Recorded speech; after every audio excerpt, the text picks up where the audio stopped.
warahmatullahi wabarakatuh.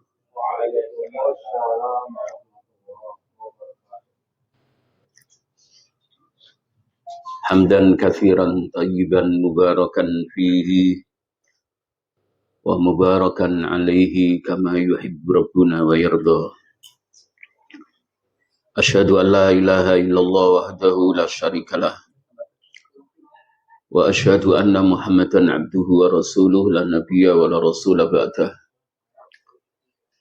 Allahumma salli ala nabiyyina Muhammadin wa ala alihi wa sahbihi wa mawalah.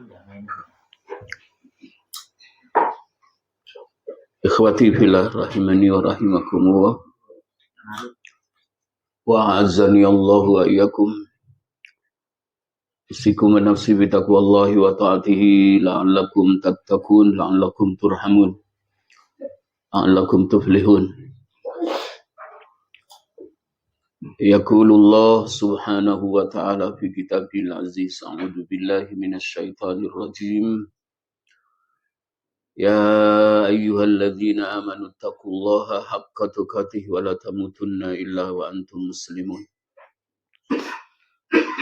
Rabbi israh li sadri wa yassir li amri wahlul 'uqdatam min lisani yafqahu qawli. Raditu billahi rabba wa bil islami dina wa bi Muhammadin sallallahu alaihi wasallam nabiyya. Allahumma 'allimna ma yanfa'una wanfa'na bima 'allamtana wa zidna ilman warzuqna fahman. Allahumma inna nas'aluka ilman nafi'a wa rizqan thayyiban wa amalan mutaqabbala.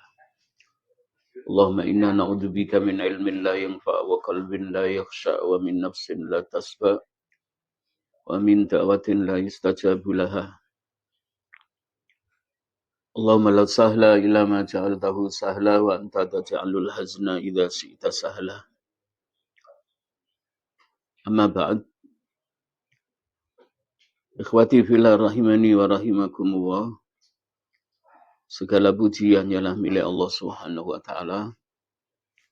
Kita senantiasa berusaha selalu istiqomah, bersyukur atas nikmat-nikmatnya yang Allah karuniakan kepada kita sampai malam hari ini.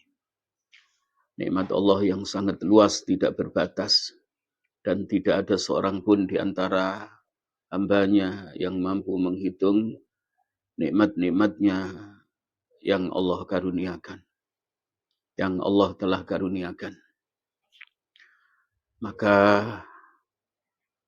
seorang mukmin akan senantiasa menjaga syukurnya kepada Allah Subhanahu wa taala atas nikmat-nikmat yang Allah karuniakan kepadanya dalam perjalanan hidupnya. Khususnya adalah nikmat Islam dan nikmat iman. Nikmat Islam dan nikmat iman yang merupakan pondasi seluruh amal yang kita lakukan. Baik amal ibadah yang masuk dalam ketetapan hukum fardu ain maupun amal ibadah yang termasuk dalam ketetapan fardu kifayah atau ibadah yang menjadi bagian dari ibadah yang ketetapan hukumnya adalah sunnah muakkadah. Seorang mukmin tidak akan melihat amal ibadah yang hukumnya wajib atau hukumnya sunnah. Tapi yang ia fahami adalah bahwa ibadah itu merupakan tugas utama bagi dirinya, diciptakan oleh Allah sebagai makhluk minal insi, dari golongan manusia yang hidup di muka bumi. Sesuai dengan yang Allah firmankan di dalam Al-Quran surah Az-Zariyat ayat 56. A'udzu billahi minasyaitonir rajim. Wa ma khalaqtul jinna wal insa illa liya'budun. Tidaklah aku ciptakan jin dan manusia, kecuali dua jenis makhluk ini aku ciptakan mereka supaya beriman kepadaku, supaya mereka mentauhidkan aku dalam rububiyahku, dalam uluhiyahku, dalam asma dan sifatku, menunaikan ibadah, menjalankan perintahku dan sunnah nabiku, dibangun di atas keimanannya kepada Allah Subhanahu wa Ta'ala.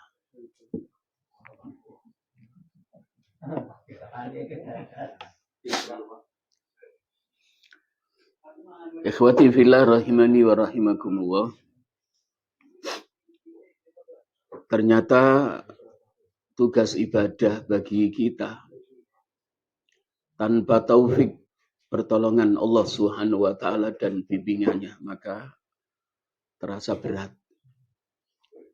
Ngaji berat ketika tidak mendapatkan taufiknya Allah, pertolongannya Allah, bimbingannya Allah. Duduk di majelis ilmu ya berat. Baca Al-Quran berat.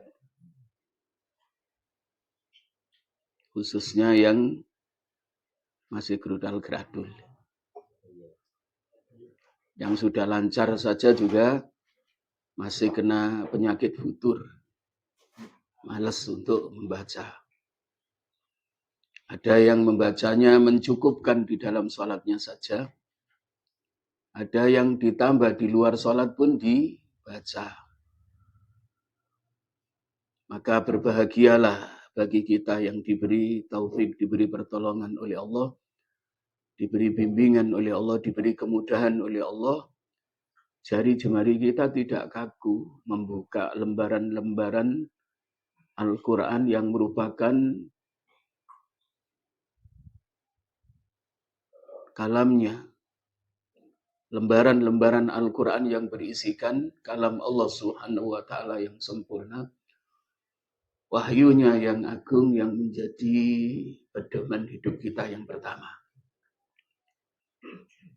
Seorang mukmin yang Allah istiqomahkan iman di dadanya melihat Al-Quran itu diyakini, diimani sebagai sumber hidayah.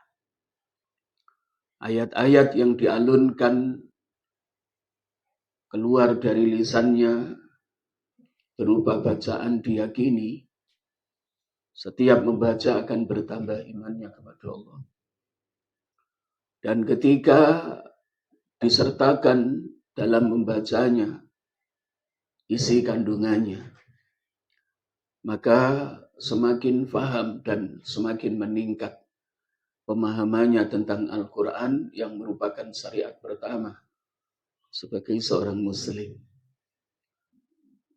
Ketika membaca Al-Quran, diyakini bahwa pada saat membacanya dan berpegang teguh terhadapnya, termasuk juga sunnah nabinya, hadis Rasulullah SAW, maka dia berada dalam hidayah yang sempurna. Dijamin oleh Nabi kita Muhammad SAW tidak akan tersesat selama hidupnya ketika Al-Quran menjadi pegangannya dan sunnah Rasulullah, sunnah nabinya juga menjadi tata aturan kesunahan dalam menjalani kehidupannya. Maka benar yang disabdakan oleh Rasulullah SAW 15 abad yang lalu, taraktu fikum amraini ma in tamassaktum bihima lan tadhillu abadan kitaballahi wa sunnati. Telah aku tinggalkan dua perkara yang sangat penting kepada kalian. Dua perkara ini tidak semua orang walaupun notabene mengaku agamaku adalah Islam, Tuhanku adalah Allah, Nabiku adalah Muhammad sallallahu alaihi wasallam, mau menerima keduanya. Diyakini bahwa Islam itu agamanya, agama yang hak, tidak ada agama yang diterima di sisi Allah kecuali agama Islam. Allah diyakini, tapi tidak begitu taat dalam menjalani kehidupannya. Perintahnya Allah diabaikan. Sementara larangan-larangannya banyak dilakukan. Faham bahwa Rasulullah Nabi kita Muhammad sallallahu alaihi wasallam adalah nabinya. Sebagai bentuk cintanya kepada nabinya mengikuti sunnahnya. Tapi sunnahnya ditinggalkan. Maka berbahagialah yang Allah kondisikan hidupnya seorang muslim berada di antara Al-Quran dan As-Sunnah. Dan kita sudah diberi pembelajaran melalui salat 5 waktu itu kita dikondisikan. Tidak boleh lepas dari Al-Quran dan As-Sunnah. Yang kita baca di dalam salat kita adalah wahyu Allah Al-Quran, surah Al-Fatihah, dan surah selain Al-Fatihah. Di rakaat yang pertama dan kedua. Kalau rakaatnya ada 3, rakaat yang ketiga hanya surah Fatihah saja. Sementara tidak ditambahkan dengan surah selain Al-Fatihah. Termasuk juga ketika jumlah rakaat salat yang kita tunaikan ada 4. Yang 2 rakaat yang terakhir hanya pakai Fatihah saja. Tapi yang 2 rakaat yang pertama ada tambahan membaca surah selain Al-Fatihah. Tidak semua kaum muslimin memahami. Oh iya ya, salatku itu ada 2 bacaan yang aku baca. Kalamnya Allah dan juga hadisnya Rasulullah SAW. Maka dalam kehidupan sehari-hari, yang tidak memahami bahwa sebenarnya sudah dididik di dalam salat itu berpegang teguh terhadap Al-Quran dan As-Sunnah, ya ditinggalkan. Jadi patokan dengan berpedoman Al-Quran dan As-Sunnah hanya ketika salat. Tapi di luar salat maka 2 pedoman ini ditinggalkan. Terkecuali seorang muslim, seorang mukmin yang betul-betul istiqomah iman di dadanya, paham di dalam salat aku diperintahkan membaca Al-Quran, wahyunya Allah. Di dalam salat pun aku diperintahkan untuk membaca hadisnya Nabi. Inilah pedoman hidupku. Setiap saat dalam perjalanan hidupku harus ada di antara 2 pedoman ini, Al-Quran dan As-Sunnah. Maka jaminan yang diberikan oleh Nabi kita Muhammad SAW, ma in tamassaktum bihima lan tadillu abadan. Selamanya jika kalian berpegang teguh terhadap keduanya, maka kalian tidak akan tersesat.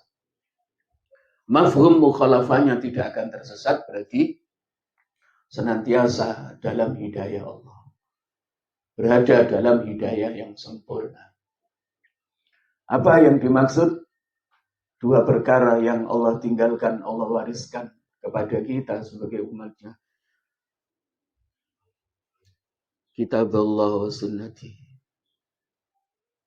Kitabnya Allah, Al-Quran, yang tadi kita dengarkan bacaannya, dan dibaca secara bergantian, bahkan difahamkan juga tentang ilmu tajwidnya, panjang pendeknya, teori ilmu tajwidnya difahamkan, termasuk juga pemaknaan terjemahannya dibaca. Maka nilai pahala 1 huruf, 1 kebaikan berbeda dengan yang hanya membaca tanpa ditadabburi. Sebenarnya bacaan seperti ini tidak hanya 1 pekan sekali. Al-Quran itu kita diperintahkan membaca, hadis Nabi diperintahkan membaca dalam sholat minimal berapa? 5 kali. Ketika kita dipanggil oleh Allah Subhanahu wa Ta'ala, bertemu dengannya melalui sholat 5 waktu. Maka tidak cukup kalau membaca Al-Quran di luar sholat itu hanya 1 pekan sekali. Atau bahkan setahun baru dibuka, dihatamkan ketika masuk bulan Ramadan. Lumayan hatam 1 kali. Menunjukkan berarti apa? Sebenarnya dia jauh dari Allah, dari Al-Quran. Dan juga jauh dari Rasulullah SAW. Dekatnya dengan Allah tidak hanya ketika salat, dekat dengan Al-Qurannya. Dekatnya dengan Rasulullah tidak hanya ketika kita salat, membaca salawat dan membaca hadis ketika takbiratul ihram. doa iftitah, ketika ruku, ketika itidal, ketika sujud, ketika duduk di antara sujud, ketika tahiyat awal, tahiyat akhir, itu yang dibaca adalah hadis Nabi kita Muhammad Sallallahu Alaihi Wasallam. Tapi ya lumayan nih sholat 5 waktu. Masih kebaca 5 kali. Yang tidak pernah sholat, maka dia hubungannya tidak baik-baik saja sama Allah Subhanahu wa Ta'ala. Ada masalah dengan Allah. Termasuk yang sering nunda sholat itu ada masalah sama Allah. Madan dablek setitik. Sholat tapi terlambat. Dipanggil Allah, datangnya telat. Ikhwati fillah rahimani wa rahimakumullah, itu sebagai prolog yang akan kami sampaikan. Maudhu atau al-unwan, tema pada malam hari ini adalah al-hayatu ba'dal ba'thi. Syafaat sudah selesai ya. Kita bahas beberapa pertemuan ya. Ada kaitannya juga. Kehidupan setelah hari kebangkitan. Al-hayatu ba'dal ba'thi hiya marhalatul khuludi wal muhasabati. Kehidupan setelah dibangkitkan itu kehidupan yang abadi. Kalau kehidupan di alam barzah itu kehidupan yang abadi napa mboten? Abadi napa mboten? Badan abadi. Lebih lama lagi, lebih lama mana? Hayatuna fid dunya, kehidupan kita di dunia, wa hayatuna fi al-qabri. Iya, fil qabri lebih lama. Yang lama manusia pertama yang hidup di muka bumi, keturunan zuriyahnya manusia pertama yang hidup di muka bumi, yang paling lama pertama kali menjadi penduduk bumi, penduduk alam kubur. Sinten? Sinten? Sing mati pertama sapa? Sing mati pertama anak Nabi Adam itu sinten? Abil. Abil berarti menungso sing mati pertama kali. Manusia pertama yang menjadi penduduk alam kubur. Paling lama. Nah, Rasulullah SAW sudah berapa ratus tahun menjadi penduduk alam barzah. Kalau menjadi penduduk bumi, Rasulullah SAW 63 tahun. Rasulullah sudah meninggalkan kita. Kalau dihitung tahun Hijriah itu 1448. Dan saat ini kita berada di bulan Muharram tanggal 10. Tadi kita puasa Tasu'a, besok puasa Asyura. Pada puasa apa ora ya mau? Puasa ya. Ana sing Asyurae dina Jumat ya.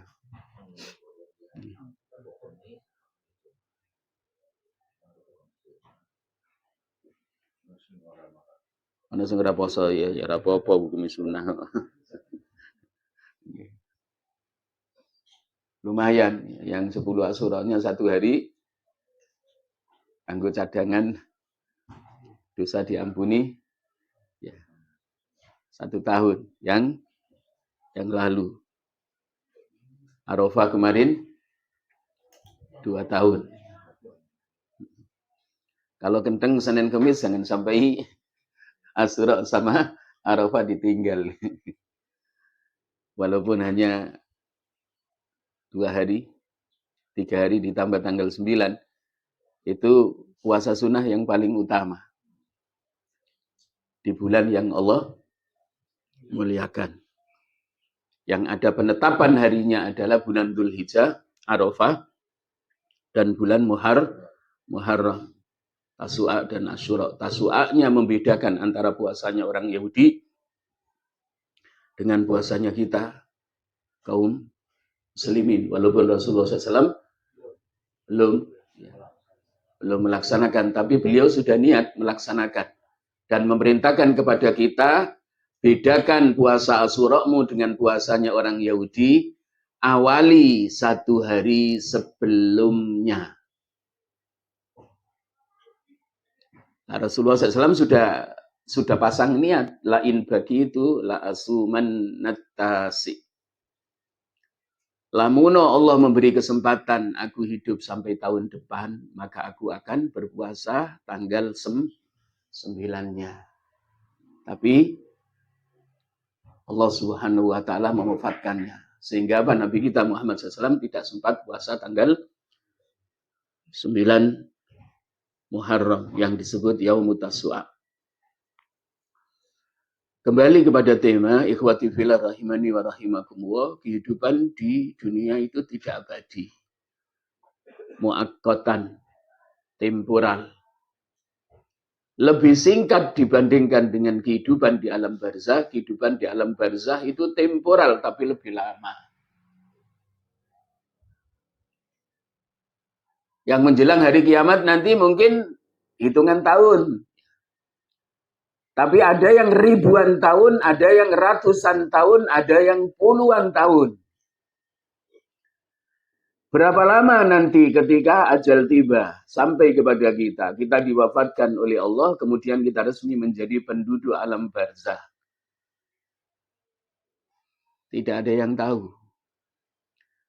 Lama atau tidak di alam barzah ketika modal sudah kita persiapkan. Modal iman kita, Islam kita beserta 5 pilarnya, iman kita beserta 6 rukunnya, ihsan kita yang memiliki 1 rukun, tapi tingkatannya ada 2, terjaga ihsan kita, sebagai bukti pengamalan kita sebagai seorang muslim, sebagai bukti ibadah kita, ketaatan kita kepada Allah sebagai seorang muslim, dan sebagai bukti kita mengikuti sunnah Nabi kita Muhammad SAW sebagai umatnya, maka tidak ada masalah. Lama sebentar di alam barzah tidak ada masalah. Karena sudah ada modal yang dibawa kembali kepada Allah. Kembali ke kampung asal. Transit dulu di alam barzah.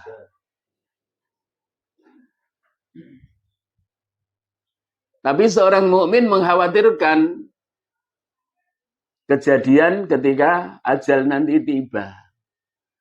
Karena apa? Setan itu menggoda kita tidak hanya ketika kita dalam keadaan sehat. Ketika sakit ya digoda, bahkan apa? Pada saat ruh dipanggil oleh malakul maut untuk keluar dari jasad kita, maka godaannya tetap apa? Dahsyat. Inilah pentingnya sebuah doa yang diajarkan oleh Nabi kita Muhammad SAW. Ya muqallibal qulub tsabit qalbi ala dinik. Ya Allah, teguhkan hatiku di atas agamamu. Ini doa yang paling inti bagi seorang mukmin.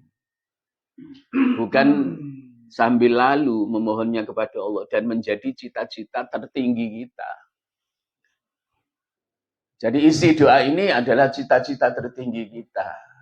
Yang nanti akhir hayat itu kita minta kepada Allah tidak lepas dari Islam yang sudah kroyo-royo, susah payah, kita pertahankan, kita teguhkan di dalam hati, tapi ketika meninggal dunia, ujul. Jadi dahsyat godaannya setan itu. Maka dalam hidup ini, yang paling banyak diminta adalah keteguhan iman di atas agama Allah. Keteguhan Islam dengan mentaati perintah Allah dan mengikuti sunnah nabinya. Tapi yang sering kita minta, yang paling banyak dan tidak pernah lupa kita memintanya adalah apa? Bekal untuk hidup di dunia.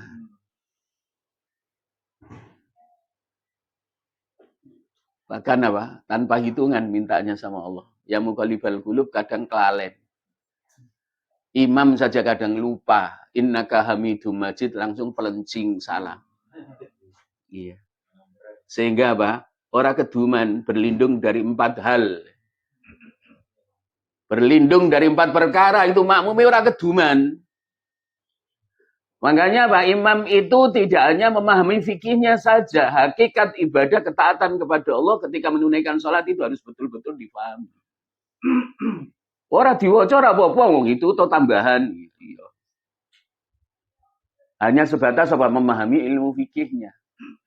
Tapi tidak memahami hakikat sebuah pengabdian, sebuah ibadah. Yang itu adalah kesempatan yang paling inti dari waktu perjalanan hidupnya. Yang ada hanya dia sama-sama Allah Subhanahu wa taala. Walaupun prakteknya bersama-sama jadi makmum, tapi aslinya adalah ketika kita beribadah yang ada hanya diri kita dengan Allah Subhanahu wa taala. Diri kita yang beribadah dan Allah yang kita ibadahi. Ini ikhwati fillah rahimani wa rahimakumullah. Maka saya sering mengkritisi teman-teman ustadz yang sholatnya kilat ya. Apalagi ketika sholat sir, sholat zuhur, sholat asar. Jadi kurang normatif itu bacaannya. Termasuk juga walaupun sholat jahar Fatihahnya standar. Tapi ketika memasuki rakaat yang dibaca sir, wah, cepat nemen. Cepat nemen. Ngomongnya sama Allah deludak gitu. Kalau orang Jawa bilang. Deludak itu apa ya? Iya, cepet nemen, ora hati-hati. Wong ngomong karo wong tua hati-hati. Ngomong sama Allah maca Fatihah itu kan ayat yang betul-betul saat kita membaca itu terjadi dialog antara diri kita dengan Allah. Cepet nemen. Ndak pakai titik koma, wasol kabeh. Saking ngapali. Saking ngapali. Padahal apa? Terjadi Allah jawab setiap ayat yang kita baca itu. Ikhwati fillah rahimani wa rahimakumullah. Jadi minta ketetapan iman, persiapan diri ketika ajal sampai. Itu yang harus diperbanyak. Makanya apa? Mencari dunia itu dengan berjalan, tapi mencari akhirat dengan lari. Fafirru ilallah. Jadi membangun negeri akhirat itu harus lari. Tapi apa? Membangun kehidupan dunia berjalan, tidak dibalik. Membangun kehidupan dunia lari kenceng. Tapi apa? Membangun kehidupan akhirat lele mente. Lelet.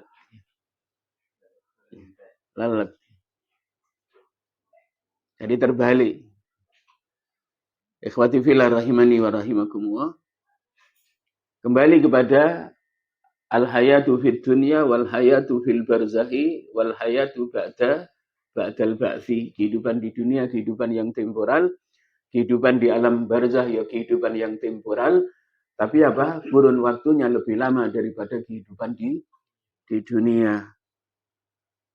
Kehidupan yang mana yang disebut sebagai kehidupan yang kekal? Hayatul khuludi, kehidupan yang kekal abadi. Hayatul akhirati, kehidupan di negeri akhirat. Maka persiapannya adalah di dunia ini yang sangat singkat. Allah tidak memberi waktu yang diulang 2 kali. Jadi di dunia ini ada 2 perkara yang harus kita bangun. Yang pertama adalah membangun kebahagiaan jangka pendek, temporal. Sifatnya adalah temporal. Membangun kebahagiaan jangka panjang, negeri akhirat. Banyak yang sudah Allah memberi contoh. Dan contoh itu terpresentasikan di hadapan kita. Bagaimana orang kaya diwafatkan, dimatikan oleh Allah, tidak ada satupun kekayaan yang miliaran bahkan triliunan di bawah. Tidak ada. Ditinggalkan. Susah payah mengumpulkan, tapi sedikit minimalis sekali yang dibawa ke akhirat. Karena apa? Mereka tidak memahami bahwa yang hakikat khairuz zadi, sebaik-baiknya bekal. Kalau firman-Nya Allah mengingatkan kita, fatazawwadu fa inna khairaz zadi taqwa wattaquni ya ulil albab. Persiapkan bekal, wahai hamba-hambaku. Dan aku memberi kesempatan mempersiapkan bekal itu di kehidupanmu di dunia. Waktunya singkat. Waktunya singkat. Dan minimalis kalau kita bandingkan. Lebih banyak waktunya mana membangun keakhiratan dengan membangun dunia. Allah berani membayar mahal walaupun waktu ibadah kita singkat. 8 jam kita ngasak di tempat kita bekerja. Tidak sebanding dibandingkan dengan apa pahala balasan yang Allah berikan.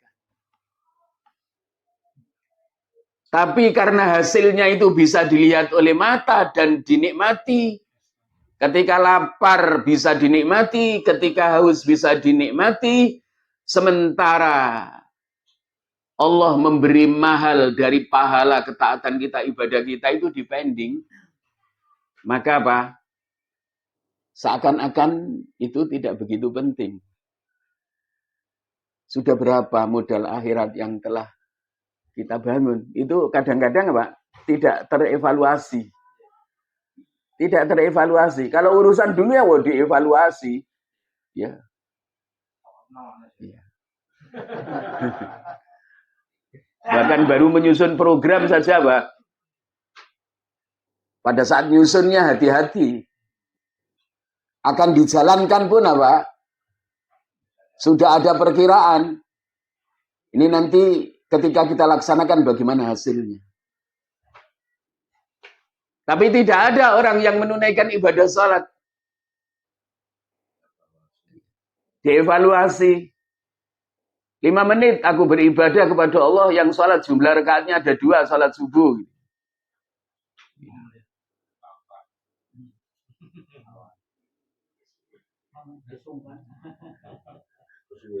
Kesuwen.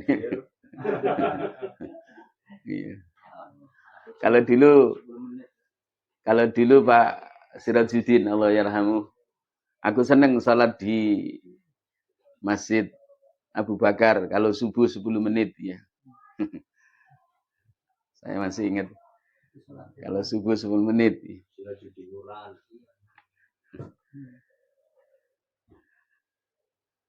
Jadi kadang-kadang apa setelah selesai yuk kita, ya Allah salatku tadi diterima sama Allah apa tidak?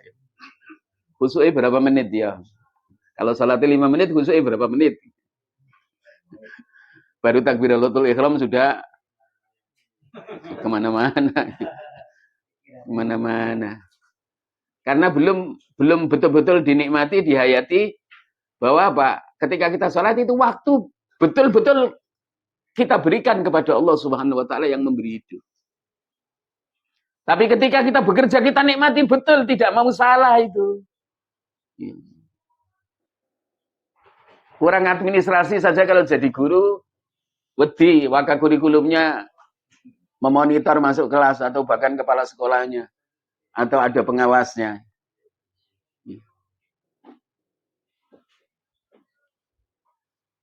Padahal apa? Pengawasan Allah lebih jeli, lebih tajam. Lebih tajam. Allah pandang dulu bagaimana action kita secara lahir. Takbiratul ihramnya sempurna apa ora? Doa iftitahnya sempurna apa ora? Ruku'nya sempurna apa ora? Tapi setelah sempurna secara lahir, gerak khusus di dalam sholat itu sempurna, bacaannya sempurna. Allah lihat hati kita. Hati kan sentralnya yang menjadi rohnya pada saat kita beribadah. Nah, ikhwati fillah rahimani wa rahimakumullah. Dan sebenarnya kalau ada ucapan, wah kehidupan kita di dunia sama di akhirat harus seimbang. Tidak pernah seimbang, tidak boleh seimbang. Akhirat harus lebih berat.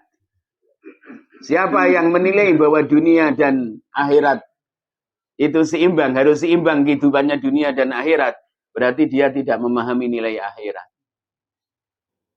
Tapi apa? Dia pandai memahami nilai dunia full. Tapi apa? Tidak memahami bagaimana nilai akhirat di sisi Allah Subhanahu wa taala melalui ibadah, melalui ketaatan yang kita bangun. Ketaatan dua sisi, yang paling utama kan ketaatan dua sisi. Kepada Allah dan kepada Rasulullah itu mutlak. Kepada pemimpin tidak mutlak selama tidak dalam kemaksiatan kepada Allah. Selama dalam ketaatan wajib taat. Tetapi ketika menyimpang maka tidak ada ketaatan. Termasuk juga kepada kedua ayah bunda. Karena ayah dan bunda adalah pemimpin kita dalam hidup berkeluarga.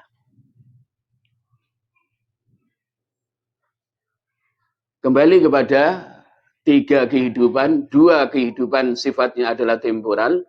Yang satu singkat di dunia. Kehidupan jasmani. Di dunia itu kehidupan jasmani. Maka ada perubahan. Ada masa proses penciptaan ketika sperma ayah kita tumpah membuahi sel telur sang ibu, lalu Allah kehendaki menjadi makhluk baru selain ayah dan bunda, kita ditakdirkan menjadi anak dalam kehidupan ayah dan bunda kita, berlanjut proses penciptaannya yang terbagi menjadi 3 stadium. Stadium nutfah, stadium mudghah, ya, stadium nutfah, alaqah, mudghah disempurnakan oleh Allah tulang belulang sampai menjadi bentuk baru selain apa? Wujud ayah dan bundanya. Lahir menjadi jabang bayi, berlanjut memasuki usia kanak-kanak, berlanjut memasuki usia remaja, berlanjut memasuki usia dewasa sampai memasuki usia senja. Kemudian tiba waktunya ajal sampai kepadanya, Allah mewafatkannya. Berbeda dengan kehidupan di alam barzah. Kalau kehidupan di alam barzah, bagi yang lulus menghadapi fitnah kubur, pertanyaan malaikat mungkar dan nakir, maka apa? Di sana akan mendapatkan nikmat kubur. Satu pintu surga dibuka, bukratan wa asya, waktu pagi dan waktu sore. Dibuka sama Allah Subhanahu wa taala, menikmati dan dijadikan alam kuburnya menjadi raudhatum min riyadil jinan, satu taman di antara taman-taman surga. Kita tidak akan mendapatkan taman surga di alam barzah ketika kita tidak pernah duduk di taman surga yang ada di dunia. Apa taman surga yang ada di dunia? Kajian. Masjid taman surga, tempat kita membangun sholat 5 waktu. Musola taman surga. Ya. Maka mari kita jadikan rumah kita menjadi taman surga. Walaupun tidak ada teman-teman yang bersama kita duduk memberikan kajian, tapi rumah kita jadikan sebagai majelis Al-Quran. Yang menjadi ayah dan bunda. Tadarus secara bergantian mentadaburi. Menjadi majelis ilmu, majelis Al-Quran. Dan merupakan apa? Bagian dari taman surga. Maka seorang mukmin itu taman surganya tidak hanya di masjid, di musola dan majelis ilmu. Rumahnya juga menjadi taman surga. Tempat tidurnya menjadi taman surga. Turu karo bojo, tidak lupa doa. Bukan turu karo bojo seperti tanpa pakai aturan. Kalau hewan tanpa pakai aturan. Bedanya apa? Turu karo bojo, orang yang beriman ada aturan, maka menjadi bagian dari ibadah. Dan itu menjadi bagian dari taman surga. Tidak ada aktivitas bagi seorang mukmin itu yang tidak menjadi bagian dari taman surganya. Karena setiap aktivitasnya diawali dengan doa.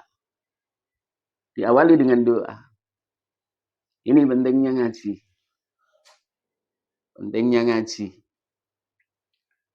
Meningkatkan pemahaman kita tentang syariat agama kita. Semakin istiqomah ngajinya, semakin kuat Islamnya. Semakin istiqomah, iman, konstan, teguh, lurus. Iman di dalam hatinya bersama 6 rukun.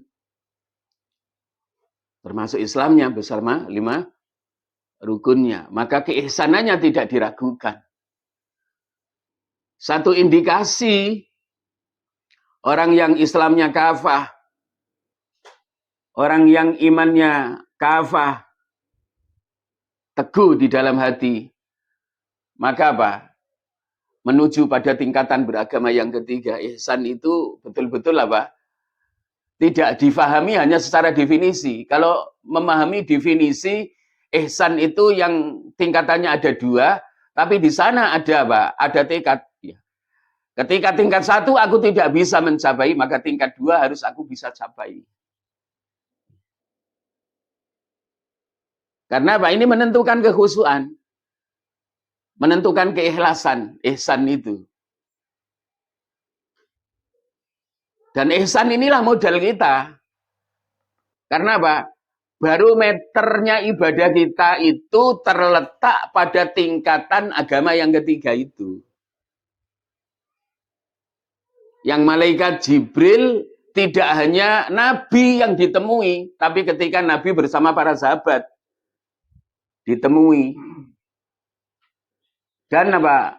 4 pertanyaan ini menjadi bahan inti pertanyaan malaikat Jibril yang tujuannya adalah untuk menginstal ulang. Islam itu apa? Iman itu apa? Ihsan itu apa? Kapan kiamat terjadi? Itu di dalam apa? Hadis Jibril, hadis yang sangat panjang. Karena Nabi sudah sampai, sudah sempurna Islamnya, imannya sudah sempurna, ihsannya Nabi berada di posisi tingkat 3 dalam beragama sudah sempurna, tapi para sahabat masih belum, perlu pembelajaran. Sehingga ketika datang malaikat Jibril menanyakan tentang Islam, iman, ihsan, tentang hari kiamat,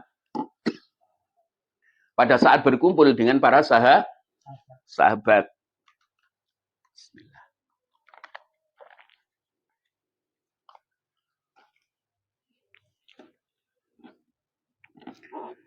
Maka tidak ada kesalahan di dalam jawabnya Rasulullah SAW itu. Ditanya tentang Islam lancar. Tidak hanya sebatas jawabannya Nabi adalah sebatas wawasan keilmuan, tapi apa? Sudah teraplikasi. Ditanya tentang iman, tidak hanya lancar berupa jawaban, tapi betul-betul iman beserta 6 rukunnya itu sudah terinstal di dalam kalbu Nabi kita Muhammad SAW. Maka ditanya tentang ihsan, Nabi juga sudah sampai. Ihsan itu adalah standar kualitas ketaatan ibadah kita, setiap muslim, setiap mukmin. Yang menunjukkan tingkatan ibadah, tingkatan ketaatan. Apa jawab Rasulullah SAW ketika ditanya tentang ihsan oleh malaikat Jibril? Ya Muhammad, akhbirni anil ihsan. Wahai Muhammad, coba jelaskan, informasikan kepadaku tentang ihsan. Maka jawab Rasulullah SAW gamblang, jelas.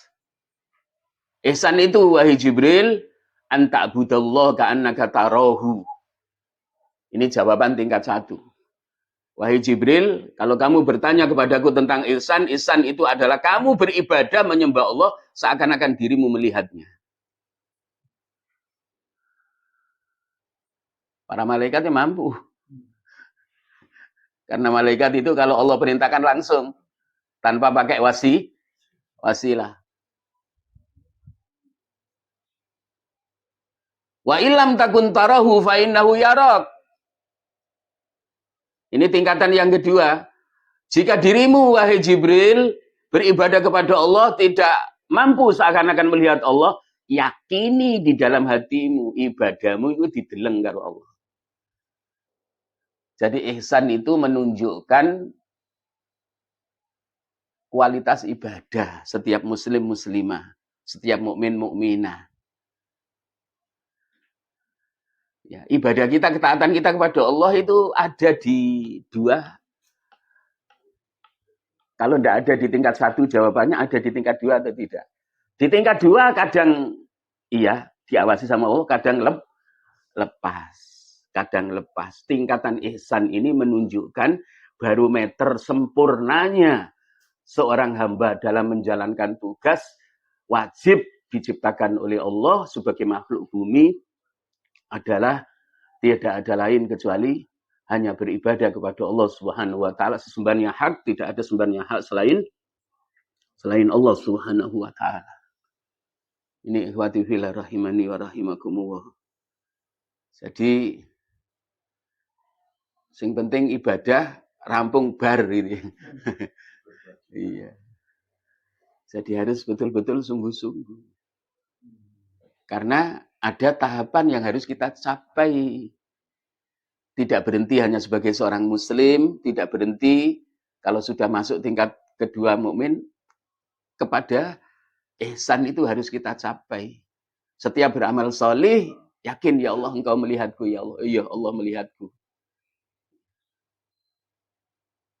Tidak pernah lepas hatinya, tidak diawasi sama Allah Subhanahu wa taala. Muraqabatullah. Allah mengawasinya, itu selalu melekat di dalam hatinya, diyakini, maka setiap ketaatan yang kita lakukan, setiap ibadah yang kita lakukan, maka menjadi sempurna. Keikhlasannya akan terukur.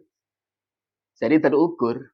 Kalau merasa diawasi oleh Allah, maka riaknya hilang. Kalau tidak merasa diawasi oleh Allah, maka muncul. Supaya diakui, mendapatkan apresiasi, mendapatkan pengakuan di dalam kehidupan orang lain. Padahal ketaatan kita kepada Allah, ibadah kita kepada Allah, kita hanya ingin mendapat pengakuan Allah sebagai hambanya. Sehingga nanti ketika kita meninggal dunia dipanggil Ya ayyatuhan nafsul mutmainnah irji'i ila rabbiki radiyatan mardiyah fadkhuli fi ibadi wadkhuli jannati. Ya ayuhan nafsul mutmainnah, wahai jiwa yang tenang. Wahai hambaku yang memiliki jiwa yang tenang. Saat ini waktunya kamu harus kembali kepadaku. Seorang mukmin yang Allah teguhkan iman di dadanya, kuat paripurna Islamnya, itu ketika meninggal dunia, puncak husnul khotimah, Allah sendiri yang langsung memanggilnya dan menghiburnya. Tidak hanya malaikat yang membersamai malaikat maut. Ya. Innal ladzina qalu rabbuna Allah tsumma istaqamu tatanazzalu alaihimul malaikatu alla takhafu wa la tahzanu wa absiru bil jannati allati kuntum tu'adun. Karena ada husnul khotimah dalam kehidupan seorang mukmin yang Yang menghibur malaikat. Malaikat rahmat yang membersamai malaikat maut. Tapi tingkat tinggi husnul khotimah Allah sendiri yang langsung. Wahai hambaku yang memiliki jiwa yang tenang. Saat ini adalah hari kematianmu, kembalilah kepadaku. Irji'i ila rabbiki radiyatan mardiyah. Kembalilah kepadaku, aku Tuhanmu, dengan ridha dan diridhoi. Dengan senang dan bahagia. Wadkhuli fi ibadi. Masuklah kamu ke dalam golongan hambaku, diakui. Wadkhuli jannati, dan masuklah ke dalam surgaku.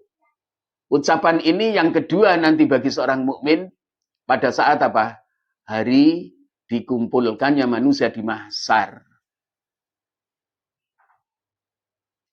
Dan ini yang harus menjadi cita-cita tertinggi kita. sebelum berakhir kehidupan kita di dunia, kemudian berlanjut masuk menjadi penghuni kubur, resmi menjadi penduduk kubur lebih lama dan panjang kehidupan kita di sana. Dan nanti kita akan berlanjut setelah dibangkitkan. Di sana ada kehidupan yang kekal abadi, tidak pakai waktu hitungannya. Di dunia pakai hitungan waktu. Di alam kubur pakai hitungan waktu.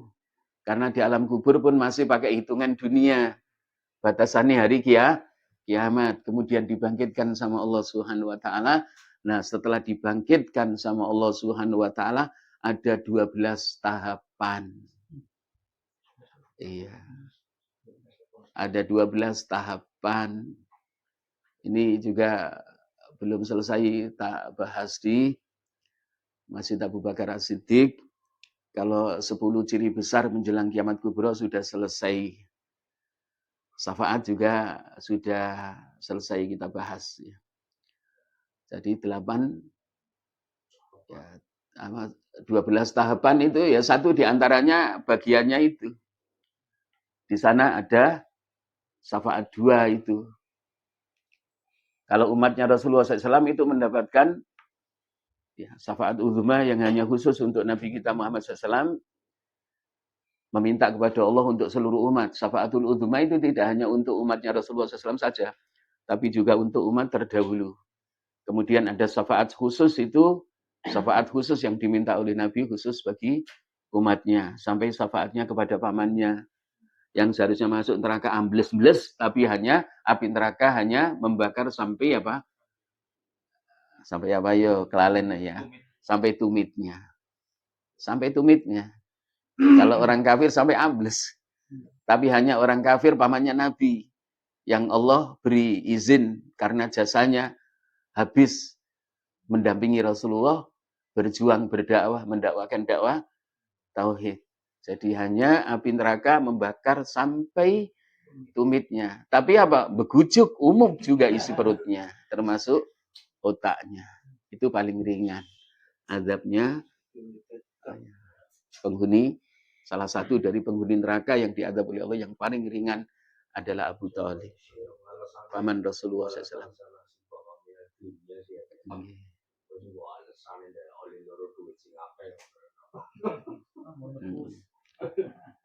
Ngejar akhirat kenceng, tapi jangan lupakan.